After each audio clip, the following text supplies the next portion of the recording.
Das Radical. In these videos, I very often talk about the Prime Minister of Iceland, or especially those that I remember from my own lifetime. However, I don't often talk about the President of Iceland. Well, for those of you who don't know, the Prime Minister is obviously head of government, whereas the President is head of state. And because I speak mostly about the daily politics of Iceland, the President doesn't really have much to do with those. I mean, he does sign the law which the government passes, thus putting him into effect, but that is about it. Now, it is often discussed here in Iceland and probably in other countries that have similar government arrangements of, who has greater authority, the President or the Prime Minister, but that's kind of a misleading discussion, because it's like saying who has more authority, a lawyer or a policeman. I mean, a policeman may use physical force in order to get you to cease unlawful activities, whereas a lawyer, well, is probably not going to do that, but a policeman is not going to represent you in court. So saying that one has more authority than the other is it's simply not quite compatible.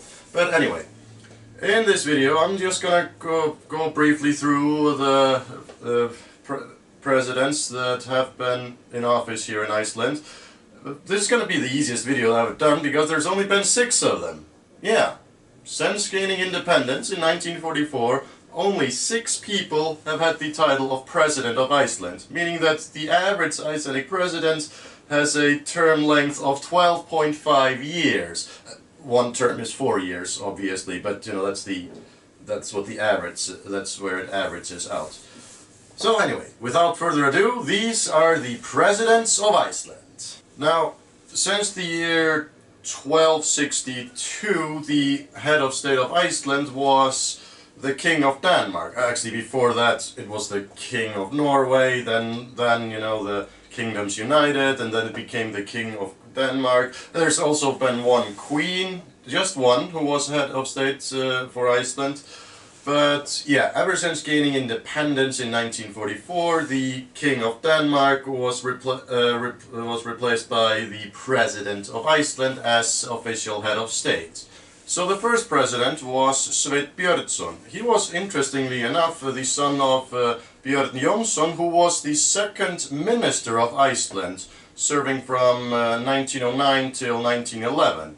So Stutt was born into a pretty wealthy, powerful political family. Now, he had a brief political career during the 1910s and 20s, and once came fairly close to be appointed to Minister of Iceland.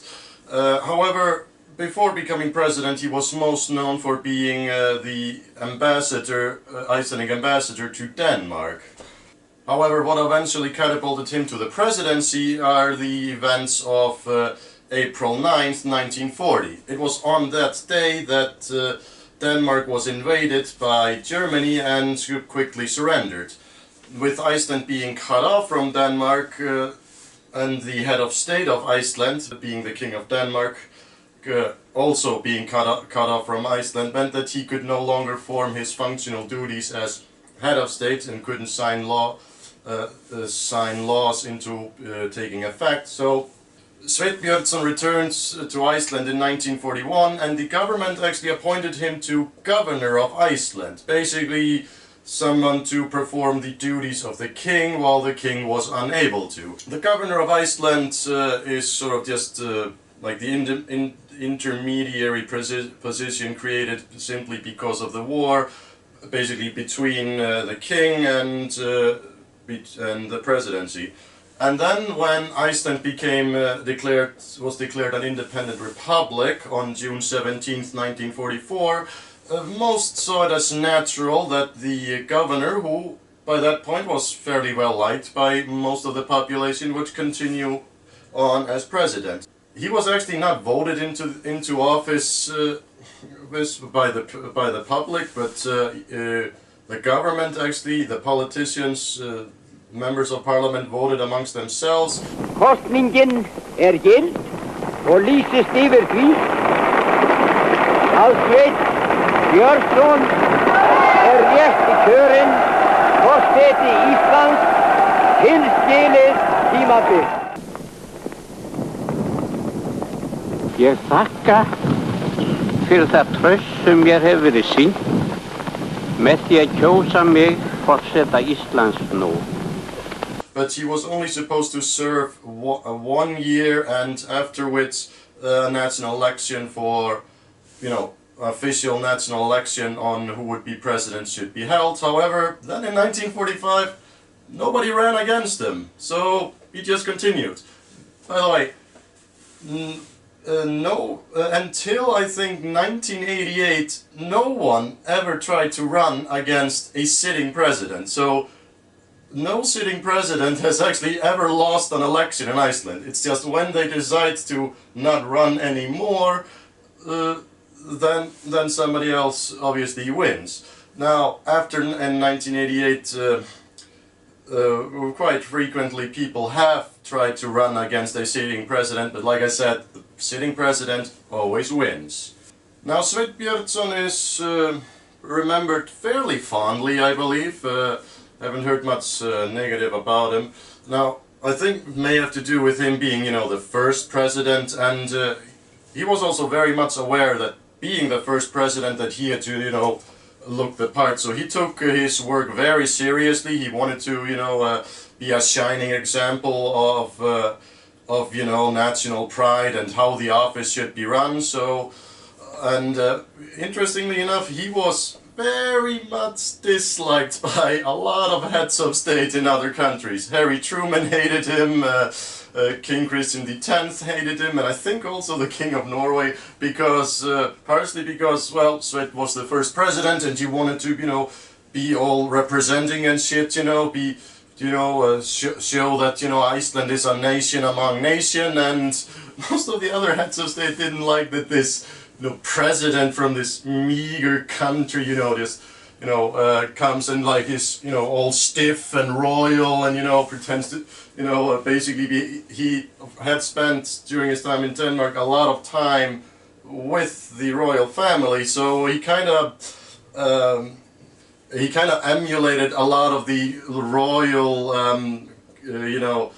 conducts, so to speak. So, he very much, at least while surrounded by other government officials from other countries, he would behave very royally, like he was very stiff, very formal, and yeah, a lot of other heads of state in other countries really hated, were really annoyed by him. He did also do a few things that kind of influenced the presidency. That is, he, I think in the 50s there was a time when parliament election had been held, and, well, they were having problems forming a government. No, actually, the government that had already been around was having some problems, and he actually threatened to end the cabinet. That is, see, one of the president's function is that after every election he picks a leading member of a political party or coalition to form a new government, and some have interpreted this in the constitution as saying that the president may also have the power to veto any cabinet. That is, if the cabinet in question or government, or for whatever reason, can't function, the president can simply order, call for new elections so a new cabinet can be formed. And this is somewhat debated. It has never happened. Well, it has happened only on request of sitting governments, because whatever the majority falls and they need to hold re-elections, then they go meet with the president and he grants them a right to disband parliament and call for election. But it has never happened that a president has done so without first being asked by the government. Anyway, Sveinn Björnsson died in office in 1952, was actually the only president to have ever died in office. He was 70 or 71 years old at the time of his death. So the second president of Iceland was Ásgeir Ásgeirsson. He had also had a political career before becoming president. He had actually been Prime Minister of Iceland for the Progressive Party from 1932 till 1934. However, his time as Prime Minister has generally been considered to be somewhat of a farce.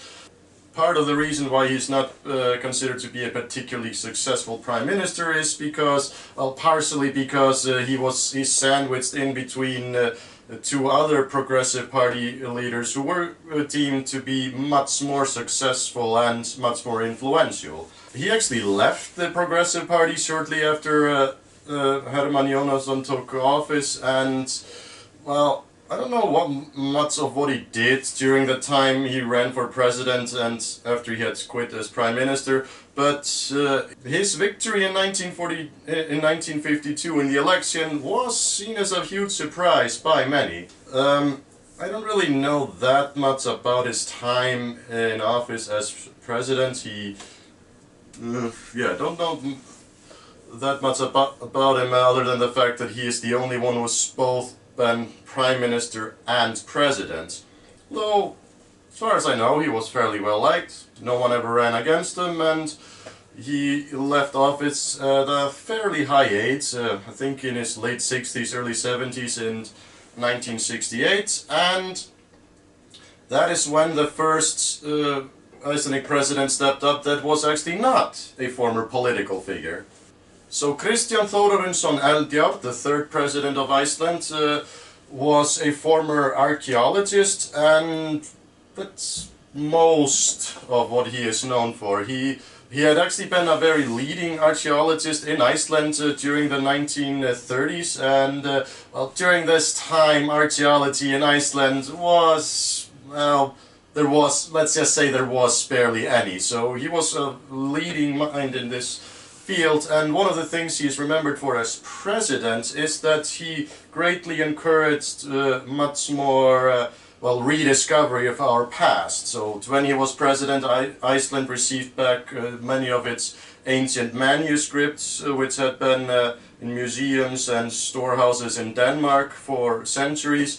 Also, a lot of archaeological digs were conducted in a lot of areas in Iceland that had significant historical importance. So one can definitely say that his 12 years as president are really marked by a great uptick in Iceland connecting with its past, so to speak. Oh yeah, fun fact, I once met some descendants of Kristján Eldjárn, and they showed me a tiny piece of rock inside a glass sphere, a very curious looking rock, and this was actually a moonstone brought back by some Apollo astronauts, and it had been gifted to Kristján Eldjárn by Richard Nixon. I just thought it was really cool. So then we have Vigdís Finnbogadóttir, who is actually a distant relative of mine, but yeah, Vigdís became president in 1980, and she was not only the first female president of Iceland, but she was, I believe, the first female nationally elected head of state, democratically elected head of state. So yeah, that's pretty interesting. Other than that, I don't know what to say about her. I don't remember her. I was too young when she was still president, so she didn't leave any impression on me. I know that she was, she was highly involved in literacy circles. She wanted to preserve the Icelandic language and and linguistical skills in the population, and writing and literature and stuff like that. So she was very active in these parts, but than that, I don't have that much to say about her, other than, yes, she was the first woman to be president. Interesting fact, she was actually the first Icelandic president that had to deal with somebody running against her in an election when she wanted to continue. So in 1988, some housewife from the Westman Islands decided to go for, trying to become president, and set a housewife who I do not even know the name of, but yeah, lost in an absolute landslide. I think Vigdís got like 97% of the total votes. Oh, I forgot to mention, Vigdís also, before becoming president, was not a political figure. She was, I think she had been the director or of the Icelandic National Theatre, or something like that. And so yeah, we've now had 2 presidents in a row who had not been involved in politics previously, and in 1996 everybody assumed this was going to be the thing of the future, that we would never elect any former politicians as presidents, but it would always be just some non-political leading figure from the society. But then came Ólafur Ragnar Grímsson. So Ólafur Ragnar Grímsson had a very long political career. He had been, I believe he had been actually the party chairman or party leader of the Commons People Alliance, which used to be the leading Icelandic left-wing party, succeeded by the Left Greens in 1999, and he had been Minister of Finance during the late 80s, early 90s, so I could easily make this entire video just about Ólafur, because not only was he president for 20 years, but longer than anyone else, but also he was easily the most controversial figure to ever have been president, and he, like, when people discuss Icelandic presidents, they're always like, yeah, Vigdís was pretty nice, yeah, Sveinn Björnsson, I think he was good, but the conversation doesn't go much beyond that. If you mention Ólafur Ragnar Grímsson, everybody, oh, I have something to say, like he is, he's a juggernaut in Icelandic politics, without a doubt. He is the only president to have ever used the veto power. That is well, technically it's not a veto power because he doesn't veto any laws, he just doesn't sign them into effect. And before 2004, no president ever used this power, so most people and politicians alike assumed that it was, that the president not signing a law into effect was just something ceremonial, like, yeah, it's a law that's on the book, the president could do that, but he's not gonna do that. No prime minister, no president would ever go against the will of the government. Not Ólafur, he used that power 3 times. And also, I have a lot of opinions on Ólafur, of course, because much of my adult life was with him as president. I mean, I lived through, I'm not that old, but I have lived through, basically, when I was 26, and there was the most incredible presidential election that of all times was taking place, and I realized that if Ólafur would not continue as president, that I had a lot of mixed feelings about that, because I had lived through a lot of things and happenings in my country. I lived through quite a few governments and prime ministers and all of that. But there had only been one president. I mean, sure, Vigdís was there for the first 6 years of my life, but I don't remember her at all. But yeah, that was pretty insane to me. Like, so when Guðni came and took office, I was a little bit like, wow, that's like a huge portion of my existence has been voted away. But yeah, of course, eventually he got old and, didn't want to do it anymore. Yeah, Ólafur, definitely an amazing guy, one of the most amazing leaders we've ever had. Controversial, sure, but yeah, like I said, it's impossible to not have an opinion on him. Like, even the most unpolitically engaged people that I've ever known will have something to say about Guðni. I mean, the guy was basically a king for us.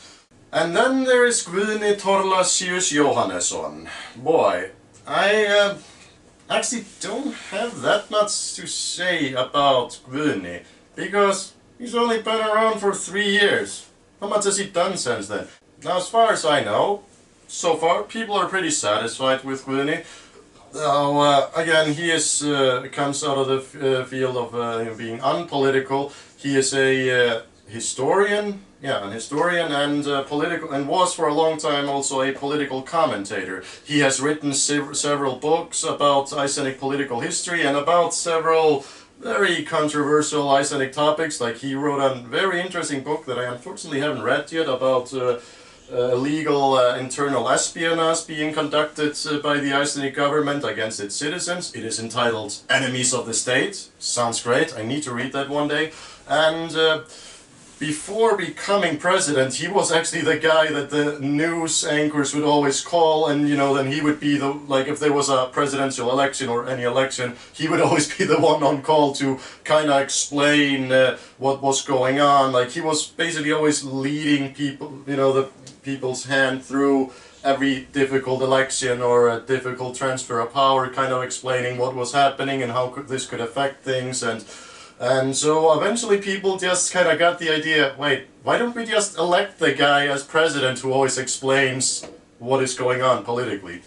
He's also known for his very down-to-earth public persona, like, he goes, picks up pizzas for him and his family, he goes out and collects trash along highways, and, just does a lot of things like this to kind of, just show that he is down to earth and with the people. And then there's this famous photograph of where he is wearing mismatched socks because to show awareness to apparently not people with OCD, that's for sure.